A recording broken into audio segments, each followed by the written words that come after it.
नमस्कार, आप देख रहे हैं इंडिया डेली लाइव और आपके साथ मैं हूं प्रिया खरे। उत्तर प्रदेश डेली लाइव में आप सभी दर्शकों का स्वागत है। सुबह का समय, प्लेटफॉर्म पर यात्रियों की चहल पहल और ट्रेनों की आवाजाही के बीच अचानक ही एक खबर ने पूरे माहौल को बदल दिया।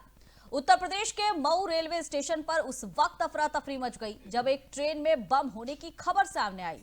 सुरक्षा को लेकर तुरंत अलर्ट जारी किया गया और स्टेशन परिसर में हड़कंप की स्थिति बन गई। बम की सूचना मिलते ही रेलवे प्रशासन और जिला प्रशासन हरकत में आ गया।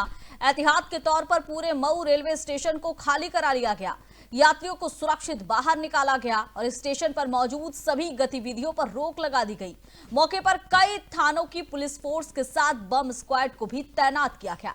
इन सब के बीच जो आप तस्वीर देख रहे हैं, ये हैरान करने वाली है, क्योंकि बहादुर इंस्पेक्टर साहब है जो कि डंडे से ही संदिग्ध बैग जो कि ट्रेन में मिला था उसे घसीटते हुए नजर आ रहे हैं।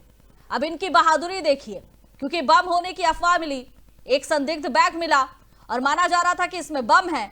ये उस स्थिति में इंतजार तक नहीं किए कि बम स्क्वाड की टीम आएगी, खुद ही डंडे लेकर पहुंच गए और पूरे बैग को वहां से यानी रेल की बोगी से बाहर निकालते हुए नजर आए। और इनकी ड्यूटी ने यह साबित कर दिया कि कर्म से बढ़कर कुछ नहीं है, यानी जो शपथ इन्होंने ग्रहण की आज उसे पूरा करते हुए नजर आए। ये सबसे खास तस्वीर मऊ की नजर आई है।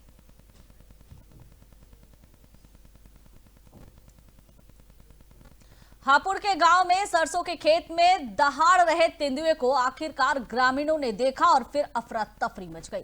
गांव में दहशत का माहौल बन गया। सूचना मिलते ही मौके पर पहुंची वन विभाग की टीम ने कई घंटों की कड़ी मशक्कत की और तेंदुए का सफल रेस्क्यू किया। इसके बाद उसे स्वास्थ्य की जांच के लिए भेज दिया गया और अब अगर तेंदुआ स्वस्थ पाया जाता है तो उसे फिर से जंगल में छोड़ दिया जाएगा। बता दें कि तेंदुए के रेस्क्यू के लिए मथुरा और दिल्ली से टीमें बुलाई गई थी और इनकी मदद से सफल रेस्क्यू किया गया।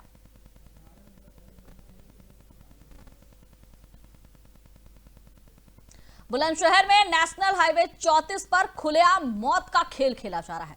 ऐसा क्यों कह रहे हैं? जनपद में नियमों को ताक पर रखकर ओवरलोड वाहन चलते नजर आ रहे हैं, सड़कों पर फर्राटा भर रहे हैं और हर गुजरता पल किसी बड़े हादसे को न्योता देना नजर आ रहा है। ताजा मामला थाना खुर्जा देहात क्षेत्र का बताया जा रहा है, जहां बुलंदशहर से खुर्जा की ओर जा रही एक overloaded Mahindra pickup national highway 34 पर फर्राटेदार तरीके से दौड़ती नजर आई।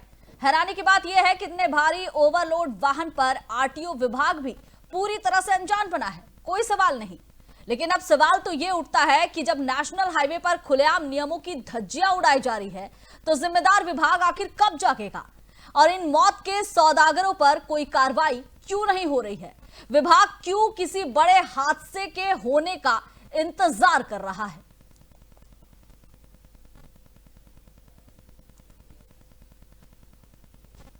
हापुड़ हाईवे में उस वक्त अफरा तफरी मच गई और ये पूरा जो इलाका है वो अखाड़ा बन गया जब सड़क पर गिरी सफेद धातु को लेकर चांदी होने की अफवाह फैल गई। यानी ऐसा लग रहा था कि ये जो सफेद धातु सड़क पर गिरी है ये कुछ और नहीं बल्कि चांदी है। अब चांदी की कीमत क्या है ये किसी से छिपी नहीं है। यहां पर लोगों का हुजूम उमड़ पड़ा, हाईवे पर वाहनों की रफ्तार थम गई, लोग सड़क पर गिरी कथित चांदी को लूटने में जुट गए। कोई हाथों से तो कोई कपड़ों में भरकर सफेद धातु समेटता हुआ नजर आया और इस पूरी घटना का वीडियो अब सोशल मीडिया पर तेजी से वायरल हो रहा है। बताया जा रहा है कि यह मामला थाना देहात क्षेत्र के हाईवे का है, जहां कुछ ही पलों में अफवाह ने कानून व्यवस्था और यातायात दोनों को खतरे में डाल दिया। सवाल यह है कि आखिर हाईवे पर ऐसी स्थिति कैसे बनी और इस अफरा तफरी की जिम्मेदारी आखिर कौन लेगा?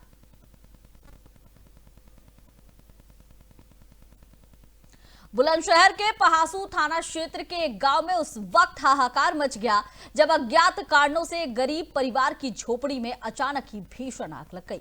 आग इतनी तेजी से फैली कि देखते ही देखते झोपड़ी में रखा सारा घरेलू सामान जलकर राख हो गया। इस दर्दनाक हादसे में परिवार की 8 बकरियां भी आग की चपेट में आ गई, झुलस गई और मौके पर ही दम तोड़ दिया।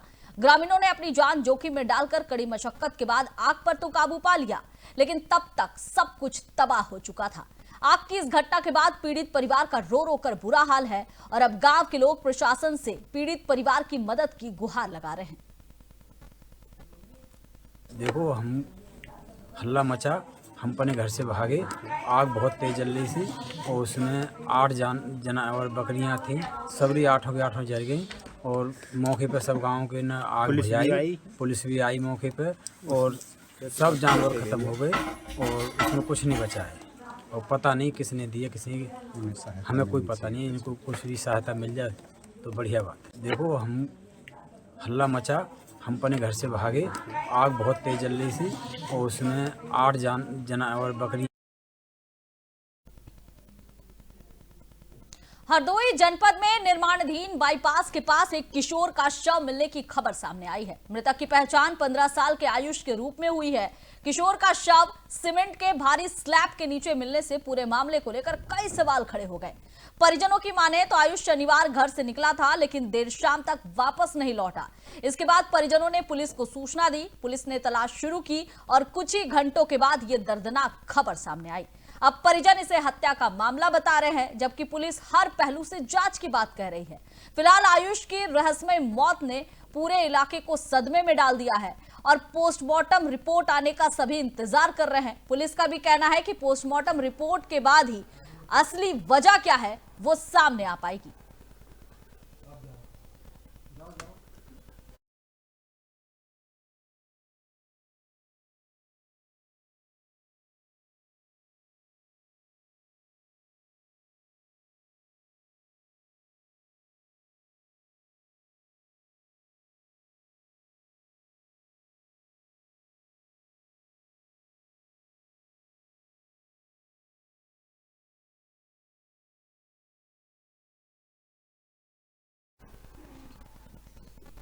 और ये खबर उत्तर प्रदेश के बुलंदशहर से है, जहां एक युवक को OLX ऐप पर कार बेचना भारी पड़ गया। बताया जा रहा है कि कार की फोटो देखकर एक आरोपी ने फोन कर कार खरीदने की बात की और खुर्जा में डील के दौरान टेस्ट ड्राइव के बहाने कार लेकर रफू चक्कर हो गया। घटना खुर्जा थाना नगर कोतवाली क्षेत्र के नई मंडी के पास हुई है। कार मालिक और आसपास के लोग हैरान रह गए। इस पूरे मामले का सीसीटीवी फुटेज भी सामने आया है, जिसमें आरोपी कार लेकर फरार होते नजर आ रहा है। पुलिस अब पूरे मामले की जांच में जुटी है और आरोपी की तलाश कर रही है। यह घटना OLX जैसी ऑनलाइन मार्केट प्लेस में सावधानी बरतने की चेतावनी देती है। घटना सर ये हुई कि मतलब गाड़ी लेने देखने आए थे, वो सेल के लिए डाली हुई थी एक तरीके से। किस पे डाली थी आपने? हमने OLX पे डाली थी जी। तो वो मुझसे सुबह से बात कर रहा था, तो उसमें फ़ोन नंबर था मेरे पास, उसके कॉल आ रहे थे मेरे पास। फिर उसकी WhatsApp कॉल आने लगी तो मैं उसे दिखाने लाया। एक बार उससे हमने चक्कर लगवाया बैठ के। उसके बाद उसने बोला कि इसका बोनट एक बार खोल के देखूं। बोनट खोलने के बहाने अंदर गया। मैं गाड़ी के सामने आके खड़ा हो गया। गाड़ी के सामने आके उसने बोनट खोला। बोनट खोलने के साथ ही गाड़ी स्टार्ट करी। उसने मेरे ऊपर गाड़ी चढ़ाने की कोशिश करी। मैं पीछे हुआ हूँ, मेरे पैर पे ऊपर से गाड़ी लेके तुरंत वो भागा चला गया। हमने तुरंत कोशिश की उसके पीछे जाने की, बाइक के थ्रू। किधर की तरफ भागा था वो इधर अलीगढ़ साइड की तरफ, मतलब यहाँ से अरीना से हाईवे की तरफ भागा, लेकिन हाईवे से किधर मुड़ा ये पता नहीं, अलीगढ़ साइड मुड़ा या नहीं। आप अकेले आए तो कोई और भी था साथ? नहीं, हम 2 जने थे मेरे साथ, ये मेरा दोस्त भी था भारत तोमर। घटना सर कासगंज के थाना सुन्नगढ़ी पुलिस ने एक सनसनीखेज हत्या के मामले का खुलासा कर लिया है। पुलिस जांच में सामने आया कि अवैध संबंधों को छुपाने के लिए एक मां ने अपने ही समधी के साथ मिलकर बेटी की हत्या करवाई है।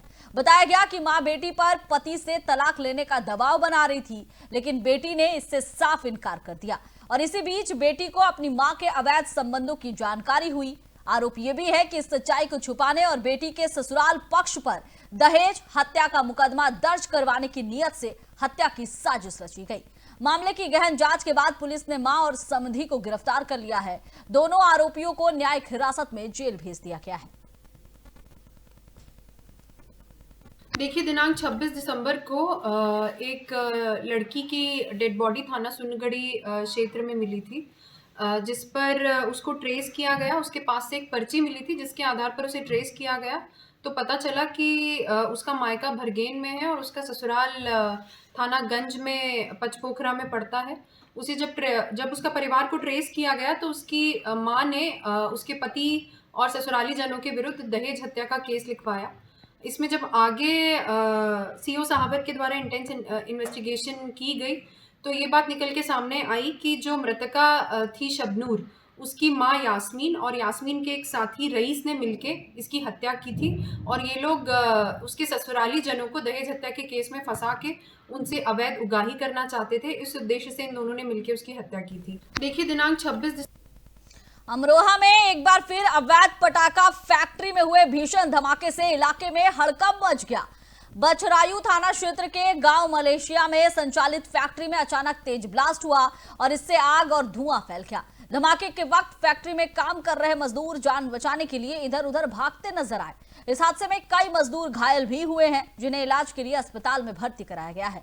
धमाके की आवाज दूर दूर तक सुनाई दी और इससे आसपास के गांव में दहशत का माहौल बन गया। इधर सूचना मिलते ही पुलिस, फायर ब्रिगेड और प्रशासनिक अधिकारी मौके पर पहुंचे। राहत बचाव कार्य शुरू किया गया।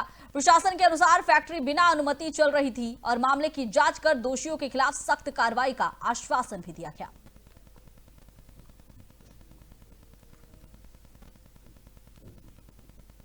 बदायूं में तैनात उप निरीक्षक कुंवरपाल सिंह के दुखद निधन पर पुलिस विभाग में शोक की लहर है।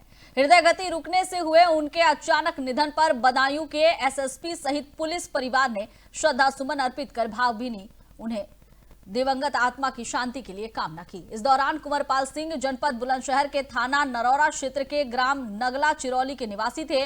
उनके पार्थिव शरीर पर पुलिस अधिकारी और कर्मचारियों ने पुष्प अर्पित किए और सभी ने मौन धारण कर उनकी आत्मा को सलामी दी। पुलिस विभाग ने शोक संतप्त परिजन के प्रति गहरी संवेदना व्यक्त की, साथ ही ईश्वर से प्रार्थना की कि वो दिवंगत आत्मा को शांति प्रदान करे और परिजनों को इस दुख की घड़ी में सहन शक्ति प्रदान करे।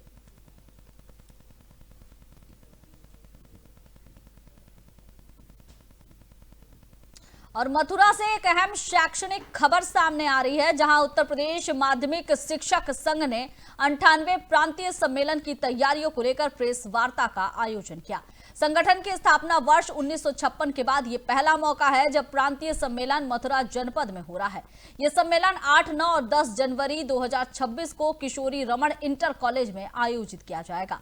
सम्मेलन की अध्यक्षता प्रांतीय अध्यक्ष सुरेश कुमार त्रिपाठी करेंगे। कार्यक्रम में केंद्रीय राज्य मंत्री एसपी सिंह बघेल, सांसद हेमा मालिनी और उप मुख्यमंत्री ब्रजेश पाठक मुख्य अतिथि के रूप में शामिल होंगे।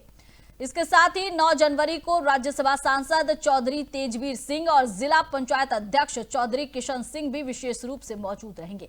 सम्मेलन में प्रदेश के 75 जनपदों से करीबन 7 से 8 हजार शिक्षक, शिक्षिकाएं और प्रधानाचार्य भी भाग लेंगे और इनके लिए आवास, भोजन और अन्य व्यवस्थाएं भी सुनिश्चित की गई हैं।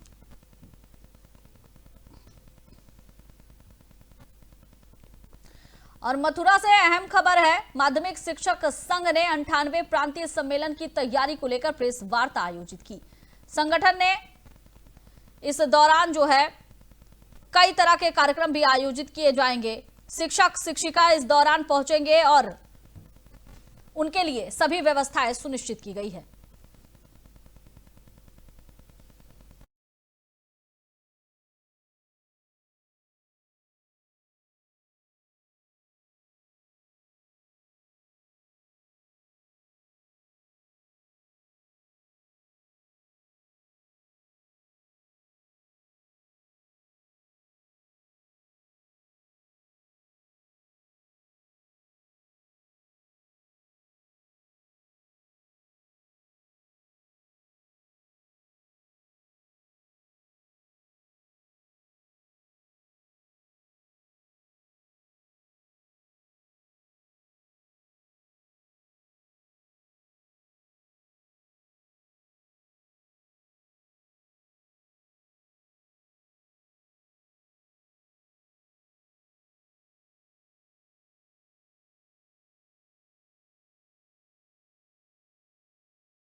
और बरेली के थाना भूता क्षेत्र में पुलिस ने बड़ा जालसाजी का खुलासा कर लिया है। एसपी दक्षिण अंशिका वर्मा के अनुसार आरोपी शाहिद और अमित भोली भाली जनता को रुपयों का लालच देकर फंसाते थे। ये लोग झांसे में लेकर आधार कार्ड और पैन कार्ड के जरिए खाता खुलवाते थे, फिर उसमें करोड़ों का लेन देन करते थे। आरोप है कि फर्जी फॉर्मों के नाम पर लगभग 12 खाते बनवाए गए हैं और इनमें से 24 करोड़ रुपए का लेन देन पाया गया है। दोनों आरोपी दिखावा करने के लिए आटा चावल बेचने का काम करते थे और खातों की चेकबुक अपने पास रख लेते थे। पुलिस ने आरोपियों को गिरफ्तार कर उनके पास से 3-3 हजार रुपए, 2 मोबाइल फोन बरामद किए हैं। फिलहाल पुलिस अन्य लोगों से जुड़े नेटवर्क की जानकारी जुटाने में जुटी हुई है।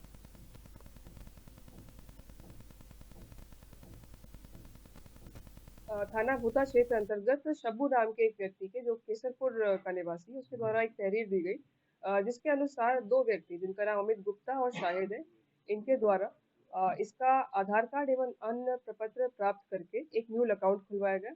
मूल अकाउंट का उपयोग करते हुए एक फर्जी फर्म खुलवाई गई है, जिसमें पूर्व प्रचलित दस्तावेजों का उपयोग किया गया है, जिसका नाम सत्य साहब ट्रेडर्स है। यदि सत्य साहब ट्रेडर्स की अकाउंटिंग देखें तो उसमें 1 साल के अंतर्गत 23 करोड़ 65 लाख रुपए का लेन देन देखा गया है। इसके अतिरिक्त अमित गुप्ता और शाहिद ने मिलकर 3 अन्य फर्म खुलवाई हैं, जिनका नाम महाकाल ट्रेडर, महावीर ट्रेडर और सुमित ट्रेडर्स है। प्रथम दृष्टया यह प्रतीत होता है कि इन दोनों द्वारा एक व्यक्ति जिसका नाम नीटू गुप्ता है, उसके लिए काम किया जा रहा था। इसमें कुछ पैसे जो लेन देन किए गए हैं वो जीएसटी फ्रॉड के लिए लेन देन किए गए हैं, ताकि इनपुट टैक्स क्रेडिट को सेव किया जा सके। इसके अतिरिक्त कई सारा इसमें वॉल्यूम ऑफ मनी है जो अनअकाउंटेड सोर्सेज से आया है, उसके बारे में भी अधिक जानकारी की जा रही है। आज अमित गुप्ता और शाहिद को गिरफ्तार करके माननीय न्यायालय के समक्ष पेश किया जा रहा है। इस संबंध में अभियोग भूता थाने पर पंजीकृत है और इसमें अग्रिम विधिक कार्रवाई जल्द से जल्द सुनिश्चित की जाए। एसएसपी अनुराग आर्य के द्वारा चलाए जा रहे अभियान में थाना भमोरा पुलिस को बड़ी कामयाबी मिली है। भमोरा पुलिस और एएनटीएफ की संयुक्त टीम ने 11 किलोग्राम अफीम के साथ 2 आरोपियों को गिरफ्तार किया है। इस अफीम की कीमत लगभग 1 करोड़ 10 लाख रुपए बताई जा रही है। आरोपी झारखंड का रहने वाला है और उसका नाम कंडे मुंडा और बल्के मुंडा है। दोनों आरोपियों के पास से 2 मोबाइल फोन और i20 कार भी बरामद की गई है। पुलिस ने आरोपियों को न्यायिक हिरासत में भेजने की कार्रवाई शुरू कर दी है। यह पूरा मामला थाना भमोरा क्षेत्र का बताया जा रहा है और इसके साथ ही पुलिस अब पूरे मामले की जांच कर रही है। आज दिनांक 5/1/2026 को थाना भमोरा एवं एएनटीएफ की पुलिस टीम द्वारा कोऑर्डिनेटेड एक्शन में थाना भमोरा पर 11 केजी अफीम पकड़ी गई, जिसकी अनुमानित लागत लगभग 1 करोड़ 10 लाख रुपए है। इसके अतिरिक्त जो 2 अभियुक्त हैं उनके पास से 2 मोबाइल फोन एवं i20 कार भी बरामद हुई है। इनके नाम बल्का मुंडा और बल्के मुंडा है। ये दोनों झारखंड के निवासी हैं और इनके द्वारा ये अफीम की तस्करी की जा रही थी। एक बड़ी कार्रवाई हुई है साल की शुरुआत में और आगे भी ऐसे विधिक कार्रवाई एनडीपीएस एक्ट के अंतर्गत कराई जाएगी। मथुरा के राया थाना क्षेत्र में यमुना एक्सप्रेस वे के पास एक कार मांट ब्राच गंग नहर में अनियंत्रित होकर गिर गई। कार में सवार युवकों ने शोर मचाया और इससे आसपास के राहगीर वहां पहुंचे, घटनास्थल पर पहुंचे, इकट्ठे हुए और तुरंत ही पुलिस को सूचना दी। पुलिस ने तुरंत पहुंचकर तत्परता दिखाते हुए कार सवार सभी युवकों को सुरक्षित बाहर निकाल लिया। इस हादसे में किसी के हताहत होने की जानकारी नहीं है। पुलिस ने कहा कि ये एक वाहन दुर्घटना थी। फिलहाल मामले की जांच जारी है। अधिकारियों का कहना है कि दुर्घटना की वजह क्या है ये पता लगाया जा रहा है। लोगों ने पुलिस की त्वरित कार्रवाई की सराहना भी की।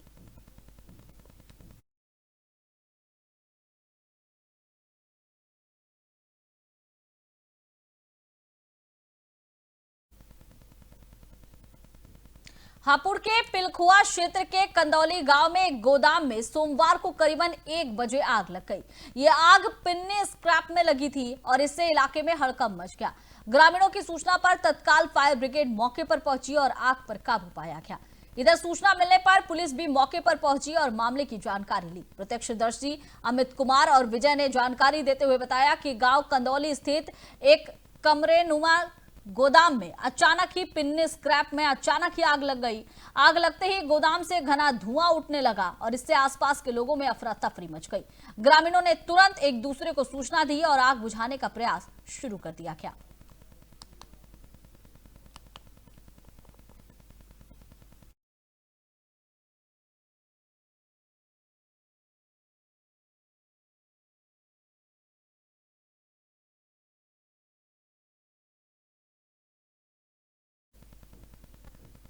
चंदौली जनपद से इस वक्त एक बड़ी लापरवाही की तस्वीर सामने आ रही है, जहां सिंचाई विभाग की गंभीर अनदेखी किसानों पर अब भारी पड़ती नजर आ रही है।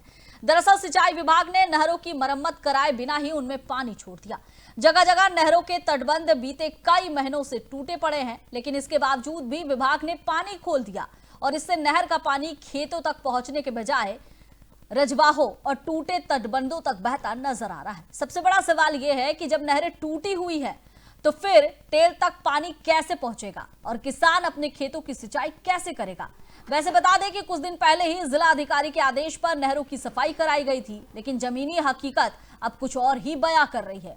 सफाई के नाम पर सिंचाई विभाग ने सिर्फ खानापूर्ति की है। कागजों में नहरों की सफाई पूरी दिखी, लेकिन धरातल पर हालात जस के तस बने हुए हैं।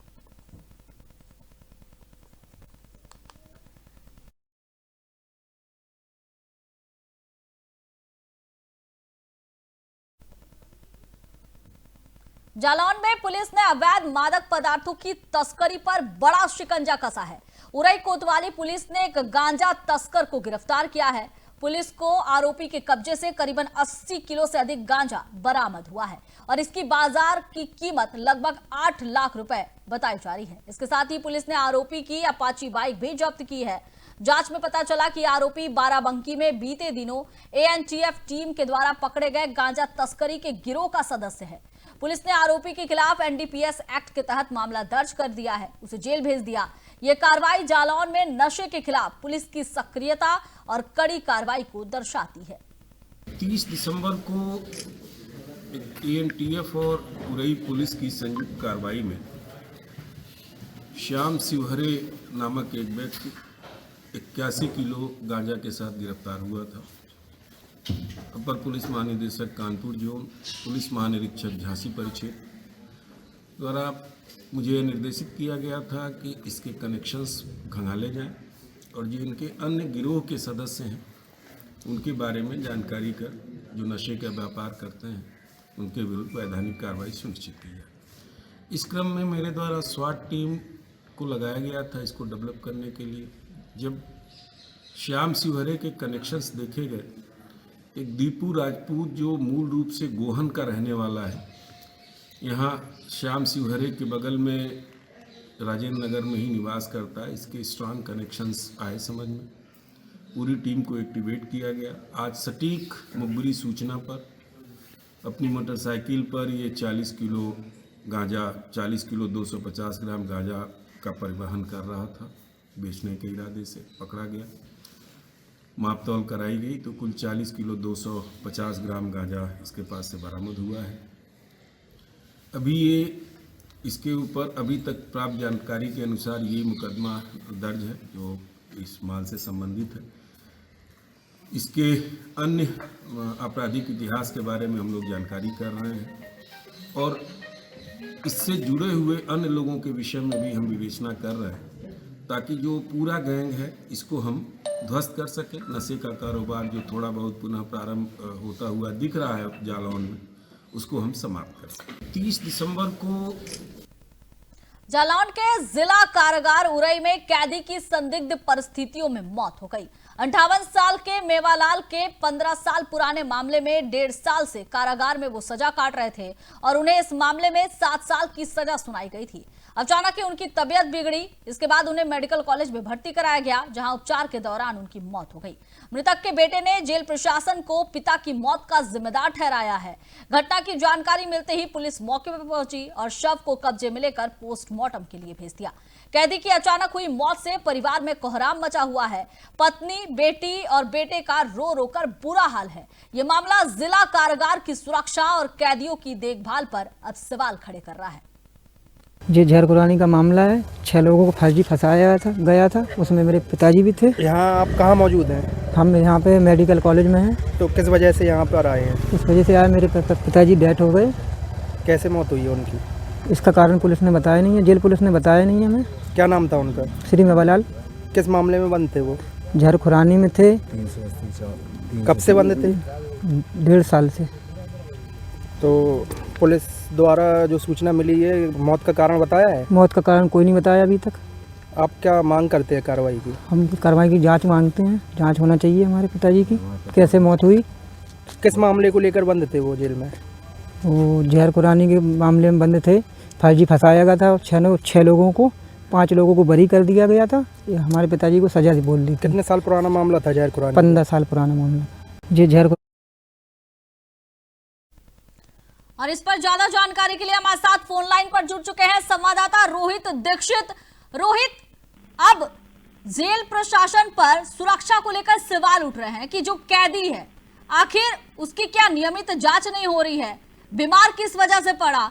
दूसरी बात, परिजन आरोप लगा रहे हैं कि कहीं ना कहीं ये मामला कुछ और है, यानी उसकी हत्या हुई है।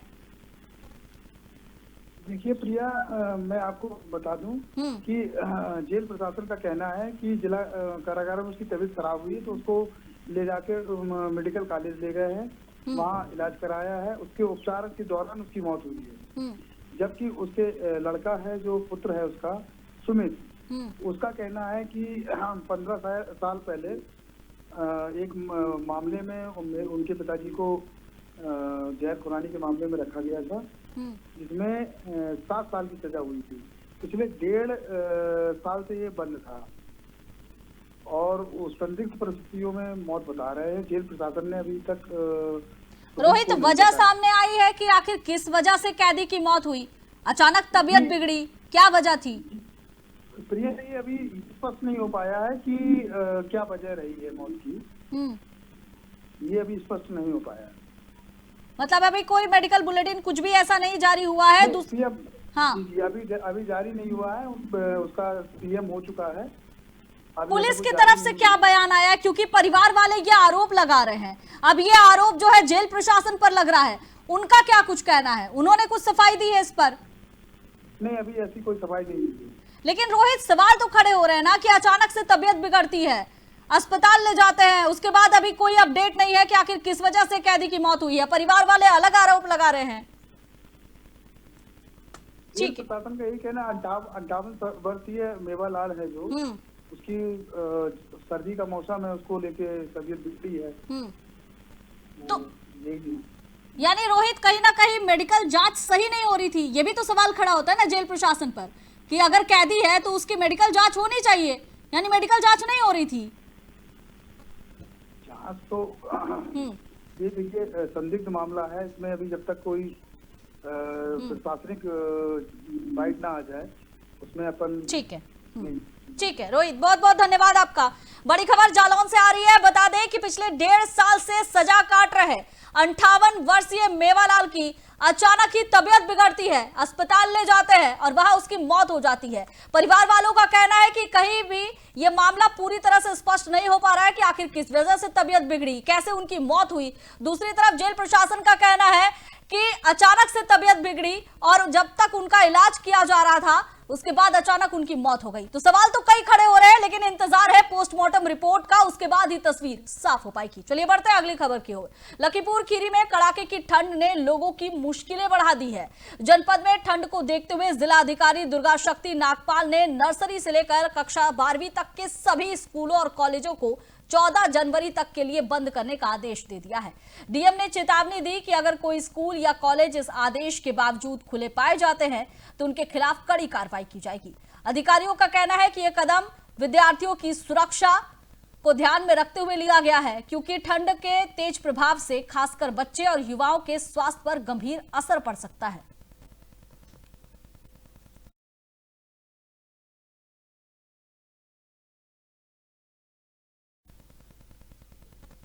मथुरा में साइबर फ्रॉड के मामले को अंजाम देने वाले शातिर अपराधी सचिन उर्फ गोलू को पुलिस ने देर रात मुठभेड़ के बाद गिरफ्तार किया है।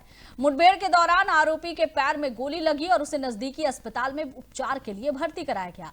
पुलिस ने आरोपी के कब्जे से एक तमंचा, कारतूस, 2 मोबाइल फोन और एक मोटरसाइकिल बरामद की है। जानकारी के अनुसार सचिन उर्फ गोलू देश के विभिन्न राज्यों में फर्जी नंबरों से कॉल कर लोगों को उनके परिचित या अधिकारी बनकर झांसा देता था, उनके बैंक खातों से पैसे उड़ा लेता था। देवसेरस में बैठक कर वो अपने साइबर फ्रॉड नेटवर्क का संचालन कर रहा था। पुलिस ने उसे गोवर्धन थाना क्षेत्र के देवसेरस के काठोली जाने वाले बम्बे पर कार्रवाई करते हुए गिरफ्तार किया है। आज रात्रि 9:15 बजे के करीब थाना प्रभारी गोवर्धन में फोर्स के चेकिंग व गश्त करते हुए देवसेरस की तरफ से गाठौली की तरफ जा रहे थे। तभी गाठौली की तरफ से एक मोटरसाइकिल पे 2 लड़के आते हुए दिखाई दिए, जिन्होंने पुलिस को देखकर एकदम फायरिंग शुरू कर दी। इस पर पुलिस ने अपनी आत्मरक्षा फायर किया, जिससे दोनों लड़कों ने फायरिंग की और फायरिंग में एक लड़के के पैर में गोली लगी। घायल व्यक्ति को पुलिस ने मौके से पकड़ लिया। एक लड़का फायर करता हुआ मौके से भाग गया। पकड़े हुए बदमाश से पुलिस ने उसका नाम पता पूछा तो उसने अपना नाम सचिन उर्फ भोलू सन ऑफ सुरेंद्र बताया, निवासी देवसेरस, और दूसरे व्यक्ति का नाम उसने जाहिद बताया। मौके से उसके पास से 2 मोबाइल बरामद हुए, जिसमें उसने बताया कि एक मोबाइल मेरे पास फर्जी है जिससे मैं टटलूबाजी का काम करता हूं। इसके पास से एक मोटरसाइकिल स्प्लेंडर और एक देसी तमंचा जिसमें 2 खोखा कारतूस और 1 जिंदा कारतूस बरामद हुआ है। घायल को उपचार के लिए जिला अस्पताल रवाना कर दिया गया है और विधिक कार्रवाई अमल में लाई जा रही है। आज रात्रि एटा में पुलिस और मेडिकल कॉलेज की लापरवाही ने एक बुजुर्ग की जान ले ली। जानकारी के अनुसार साइकिल सवार बुजुर्ग बाइक की टक्कर से घायल हुए थे और उन्हें बिना ठीक से जांच के मेडिकल कॉलेज में भर्ती करा दिया गया। हादसे के 2 दिन तक उनके परिजनों को उनकी जानकारी तक नहीं दी गई। मौत के बाद पोस्टमार्टम के दौरान बुजुर्ग की जब आधार कार्ड से पहचान हुई और परिजनों का नंबर मिला तब जाके जानकारी दी गई। पोस्टमार्टम के बाद पता चला कि मृतक जो है वो जनपद मैनपुरी उजियारी का निवासी था। हादसा मलावन थाना क्षेत्र के साथरी गांव के पास हुआ था। इसके साथ ही सही जानकारी अगर मिलती तो शायद बुजुर्ग की जान बचाई जा सकती थी। ये सवाल प्रशासन पर भी खड़े हो रहे हैं कि आखिर उनके परिजनों को जानकारी क्यों नहीं दी गई। ये घटना प्रशासन और मेडिकल व्यवस्था के संवेदनहीनता की गंभीर पहचान उजागर कर रहा है।